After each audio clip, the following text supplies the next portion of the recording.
मैं अगर आज समझौता कर लूं मोदी जी से तो कल भारत सरकार में मंत्री बन जाऊंगा, ये मेरी ताकत है। ऐसे कुर्सी को हमेशा मैं अपनी जिंदगी में लात मारने का काम करूंगा। जब तक तोड़ेंगे नहीं तब तक छोड़ेंगे नहीं। ये मोदी जी सुन लीजिए, ये निषाद का आवाज है। लोग 5 किलो चावल देते हैं और आप अपना वोट उनको बेच देते हैं। साथियों, उनको बेच देते हैं कि लालू प्रसाद यादव जी के जमाना से पहले क्या बिहार में चलता था। लोग चप्पल पहनने के आपके घर के पानी जाने के लिए नहीं देता था। लोग आपके हाथ से पानी नहीं पीता था। आपको जो सरकार आपने बनाया था वो सरकार को से आपको बाहर कर दिया, क्योंकि देखा कि आज मुकेश सहनी 4 विधायक बनाया। अगर इसी तरीके से सरकार में रहकर अगर अपना काम करेगा तो आने वाले समय में 40 बनाएगा और एक समय होगा कि इसका समाज जब आगे खड़ा हो जाएगा तो फिर हम गुलामी किस पे करेंगे।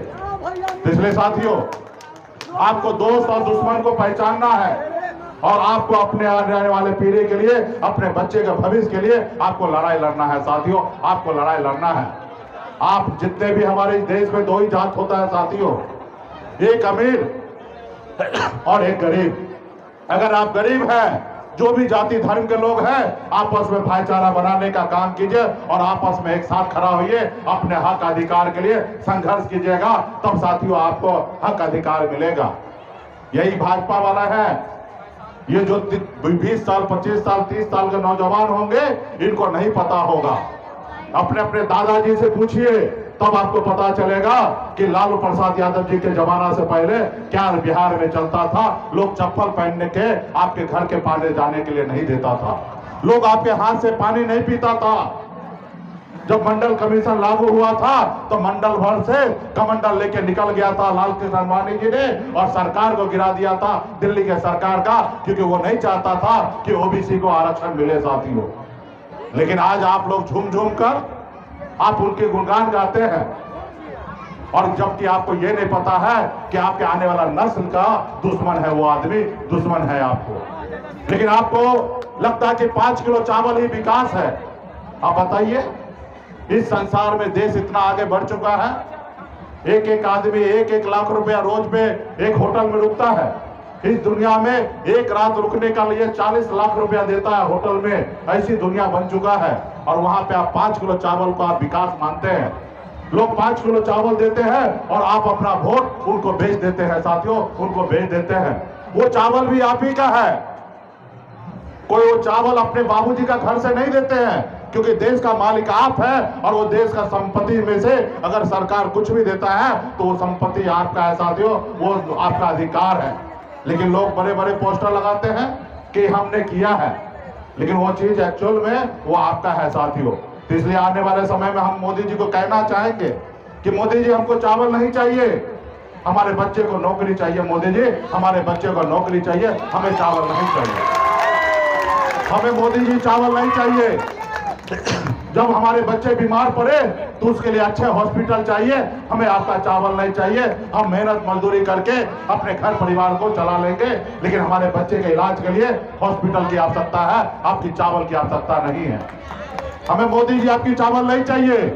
हमारे बच्चे के पढ़ने के लिए अच्छे स्कूल की व्यवस्था करके दीजिए। हमें आपका चावल नहीं चाहिए। हमारा बच्चा पढ़ लिख लेगा, काबिल बन जाएगा तो आने वाला समय में दुनिया में राज करेगा साथियों, दुनिया में राज करेगा। लेकिन वो बड़ी चालाकी से आपको खत्म करने के लिए लगा है। आपको इतना मजबूर किया जा रहा है, इतना गरीब बना देगा कि आप आज मान रहे कि 5 किलो चावल ही हमारा विकास है साथियों। आप मानने लगे कि 5 किलो हमारा चावल हमारा विकास है। तो इसलिए साथियों, आने वाला समय में बहुत बड़ी लड़ाई है, हम लोग लड़ते हैं। हम लोग सामाजिक न्याय की लड़ाई लड़ते हैं। लोग कहते हैं अपने दिल से जानो पराए दिल का हाल। मैं खुद एक गरीब मछुआरा का बेटा हूँ। पिताजी मछली मारते थे, ऐसे घर में परिवार में मैंने जन्म लिया। हर गरीबी को नजदीक से मैंने देखा। 18 साल की उम्र में, जिस उम्र में अपने परिवार के साथ रहना होता है, उस उम्र में गांव को छोड़कर मुंबई जैसे शहर चला गया। वहां मेहनत मजदूरी किया। मात्र 900 रुपया महीने पे नौकरी मैं करता था, लेकिन आपके आशीर्वाद से मुंबई जैसे शहर में हमने कामयाबी का झंडा गाड़ दिया। उसके बाद बिहार में अपने लोगों के हक अधिकार के लिए मैं संघर्ष कर रहा हूं। मैं अगर आज समझौता कर लूं मोदी जी से तो कल भारत सरकार में मंत्री बन जाऊंगा, ये मेरी ताकत है। लेकिन हमें ऐसी मंत्री नहीं चाहिए, हमें ऐसी कुर्सी नहीं चाहिए। जिस कुर्सी पर बैठने के बाद हमारे अपने लोगों को भला नहीं कर सकता हूँ, ऐसे कुर्सी को हमेशा मैं अपनी जिंदगी में लात मारने का काम करूंगा साथियों, लात मारने का काम करता हूँ। मोदी जी हमसे कहा दुश्मनी था, हम तो मंत्री बन चुके थे, लेकिन उन्होंने कहा मुकेश जी आपको अगला मुख्यमंत्री बनाएंगे, अपना पार्टी को विलय कीजिए और आप हमारे साथ आइए और आगे बढ़िए। हमने कहा नहीं, ये पार्टी हमारी नहीं है, ये पार्टी पूरे बिहार का 1.5 करोड़ निषाद ने बनाया है अपने हक अधिकार के लिए, सिर्फ इसमें मेरा अधिकार नहीं है। हाँ समझौता हो सकता है, अगर आप निषाद को आरक्षण दे देंगे तो शायद समझौता हो सकता है, तो नहीं, पहले पार्टी विलय कीजिए फिर आरक्षण पे बात करेंगे। हमने कहा नहीं, हम मलाह का बेटा है, जाल में मछली को फंसाते हैं, जाल में फंसते नहीं है, पहले आरक्षण फिर कोई बात होगा। लेकिन मोदी जी को बुरा लग गया कि आज का नौजवान हमारी बात नहीं मान रहा, तो हमारी पार्टी को तोड़ लिया, खत्म कर लिया, तो उससे हमें कोई फर्क नहीं पड़ा। हम संघर्ष करेंगे, लड़ाई लड़ेंगे। कल तक हमारा बैग लेके उठा के आगे चलता था, आज वो व्यक्ति भारत सरकार में मंत्री बना है, ये आपका देन है साथियों, आपका देन है। हमसे डरते हैं इसलिए उसको भारत सरकार में मंत्री बना दिया। जो कल 2020 में हमसे टिकट लेके विधायक बनना चाहता था, आज उसको बिहार सरकार में मंत्री बना दिया, क्योंकि उसको मालूम है कि मुकेश सहनी को रोकने के लिए, क्योंकि सन ऑफ अल्लाह से दुनिया में कोई ताकत नहीं कि टकराएगा, इससे अगर टकराना है तो निषाद को ही आगे लाओ। लेकिन पूरे बिहार में निषाद को पता है कि लीडर कौन है, लोडर कौन है। अभी पहले जैसा निषाद नहीं रहा, अभी निषाद पढ़ा लिखा समझदार होते जा रहा है। उनको पता है कि हम अपने लीडर के साथ रहेंगे, ना ही कि किसी लोडर के साथ रहेंगे।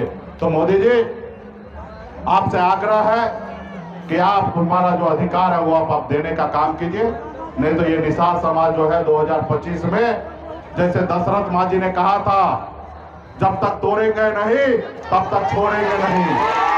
इसलिए मोदी जी सुन लीजिए, ये निषाद का आवाज है, जब तक तोड़ेंगे नहीं, तो जोर से बोल दीजिएगा ना, जब तक तोड़ेंगे नहीं। तो ये बात है साथियों, बहुत बहुत धन्यवाद कि मंडल कमीशन लागू नहीं होता तो आज हमारा ओबीसी भाई आज कहीं पे सरकारी नौकरी में नहीं होते। इसलिए साथियों आप कल्पना कीजिए, आपके अधिकार के लिए अगर लालू प्रसाद यादव जी लड़ाई नहीं लड़ते तो आज आपको कुर्सी पे बैठने का मौका नहीं मिलता। साथियों कुर्सी पे बैठने का मौका नहीं मिलता।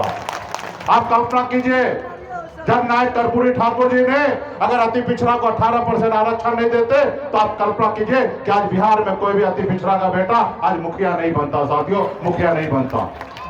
आपको उसी से सीखना है। हर समय में लोग आएंगे और जाएंगे, एक सीमित उम्र है, कोई अमर होने के लिए संसार में नहीं आया है। जो एक बार आए हैं उनको जाना है, लेकिन हमेशा समय समय पर परिवर्तन होता है। पुराने लोग जाएंगे, नए लोग आएंगे। भारतीय जनता पार्टी का सदस्य बनने के लिए 8800002024 पर मिस्ड कॉल करें। निवेदक भारतीय जनता पार्टी बिहार।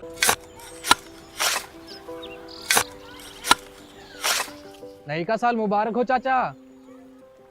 हाँ मुबारक। जब तक इस सरकार बा तब तक नया साल मुबारक। कहाँ का बात करत बाड़?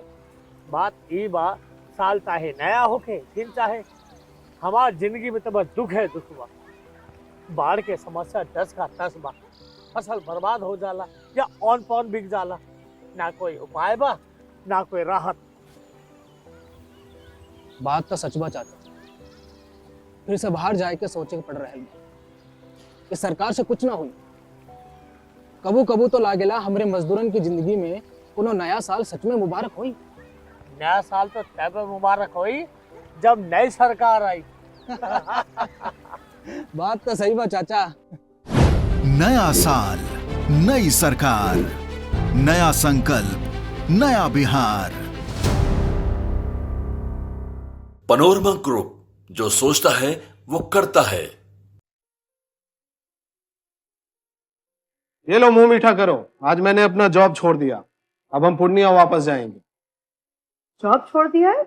मतलब ये घर कैसे चलेगा? हम करेंगे क्या? और माँ बाबूजी क्या बोलेंगे? इसलिए मैं एक और मिठाई का डब्बा लाया। अपने बिजनेस के लिए लोन अप्रूव हो गया।